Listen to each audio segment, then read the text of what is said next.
Welcome back to my channel Mahalakshmi multiple. ఒక మంచి healthy tip తో మీ ముందుకు వచ్చేసాను. అది ఏంటి అనుకుంటున్నారా? జుట్టు రాలటం. ఈ మధ్య కాలంలో ప్రతి ఒక్కరు కూడా జుట్టు రాలుతుంది అని సమస్యతో బాధపడుతూ ఉన్నారు. మరి జుట్టు రాలకుండా ఉండాలి అంటే ఒక మంచి టిప్ మీకు చెప్తాను. మరి ఆ టిప్ అంతా కూడా పూర్తిగా చూడాలి అంటే వీడియో ఎక్కడ కూడా స్కిప్ చేయకుండా చివరి వరకు చూస్తే సరిగ్గా అర్థమవుతుంది. ఈ టిప్ ని ఫాలో అయిపోతే జుట్టు రాలే సమస్యకి చెక్ పెట్టేయచ్చు. అది ఏంటో ఇప్పుడు తెలుసుకుందాం.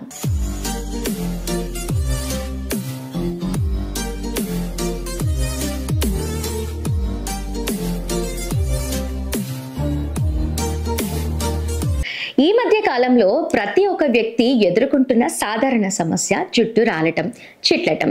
ఈ సమస్య నుంచి బయటపడేందుకు ప్రజలు ఆయిల్, షాంపూ, కండిషనర్ వంటి అనేక రకాల ఖరీదైన ఉత్పత్తులను కొనుగోలు చేస్తున్నారు. అలాగే సెలూన్లోకి వెళ్ళి వేల రూపాయలు ఖర్చు చేసి చికిత్సలను తీసుకుంటూ ఉన్నారు. అయితే ఈ పరిష్కారాలు కొద్ది కాలం మాత్రమే ఉంటాయి.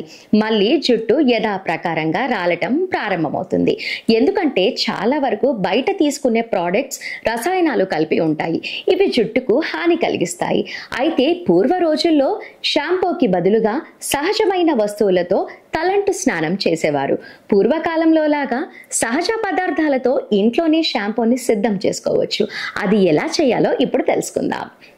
ఇంట్లో సహజ సిద్ధమైన పదార్థాలతో తయారు చేసిన షాంపూ మీ జుట్టుకి చాలా మంచిది. జుట్టును పూర్తిగా శుభ్రం చేయటమే కాకుండా జుట్టును సిల్కీగా మెరిసేలా చేస్తుంది. స్కాల్ప్ హెల్దీగా మారుతుంది. దీనివల్ల జుట్టు పెరుగుదల కూడా ఎంతో మెరుగుపడుతుంది. జుట్టు రాలటం, చుండ్రు వంటి సమస్యలు కూడా తొలగిపోతాయి.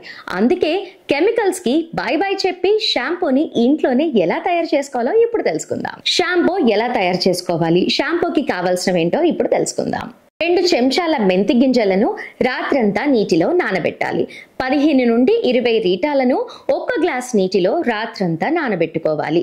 రోస్మెర్రీ లేదా బియ్యం నీరు కూడా రాత్రంతా నానబెట్టుకోవాలి. బియ్యం నీరు లేని వాళ్ళు బియ్యాన్ని నానబెట్టుకుంటే నీరు అనేది తయారైపోతుంది.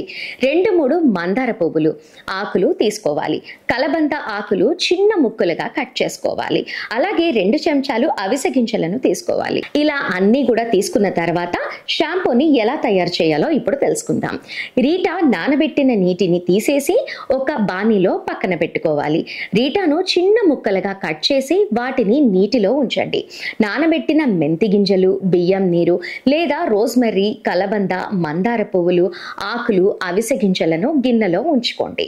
ఇప్పుడు ఆ నీటిని 10 నిమిషాల పాటు బాగా మరిగించాలి. ఆ తర్వాత దాన్ని ఫిల్టర్ చేయాలి. రీటా నానబెట్టిన నీటిని తీసేసి ఒక బాణీలో పక్కన పెట్టుకోండి. రీటాను చిన్న ముక్కలుగా కట్ చేసి వాటిని నీటిలో ఉంచండి. నానబెట్టిన మెంతి గింజలు, బియ్యం నీరు, రోస్మెర్రీ, కలబంద, మందార పువ్వులు ఆకులు, అవిసె గింజలను గిన్నెలో ఉంచుకోండి. ఇప్పుడు ఆ నీటిని 10 నిమిషాల పాటు బాగా మరిగించండి. ఆ తర్వాత దాన్ని ఫిల్టర్ చేయాలి. నీరు కొద్దిగా జెల్ లాగా మారినట్లు అనిపిస్తుంది. ఆ తర్వాత నీటిని చల్లారనివ్వాలి. కాసేపు అయ్యాక మిక్సీలో గ్రైండ్ చేసుకోవాలి. మిక్సీలో గ్రైండ్ చేసుకున్న తర్వాత షాంపూ తయారైపోతుంది. ఇలా షాంపూని తయారు చేసి వాడటం వల్ల ప్రయోజనం ఏంటి అనుకుంటున్నారా? అవి కూడా తెలుసుకోండి. రీటా సహజమైన క్లీనర్ గా పనిచేస్తుంది. తల స్నానం చేసే సమయంలో నురగలా వస్తుంది. అలాగే మెంతులు, అవిసె గింజలు జుట్టు మూలలను బలోపేతం చేస్తాయి. కండిషనర్ గా కూడా బాగా పనిచేస్తుంది. జుట్టును సిల్కీగా చేస్తుంది.